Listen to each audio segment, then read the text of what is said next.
Welcome to the Learning Pines YouTube. We hope this video helps. You start by readying the clip. Scrub to motion-heavy segments and trim to a working region. Once done, duplicate the layer so you have a non-destructive backup to refer to. Make sure the Reelsmart Motion Blur plugin is installed and visible in your host's effects panel. Restart the app if it isn't. Now apply the effect to the duplicate layer and set a low initial blur length to avoid overblurring while you work through the next steps. You'll now run the plugin's motion analysis to create per pixel motion vectors. Hit Analyze and watch for topology warnings. Once analysis completes, switch tracking quality based on your time budget. High for subtle motion, medium for faster renders.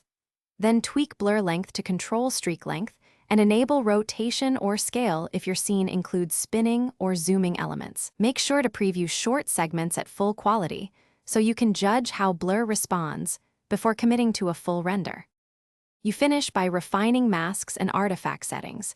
Use mats to exclude backgrounds and reduce unwanted smearing. Then enable temporal smoothing or artifact suppression to tame ghosting. Nudge the motion sensitivity control if moving objects create halos. Once satisfied, render a short test clip at final settings and compare it frame for frame with the original to confirm motion looks natural. If you see problems,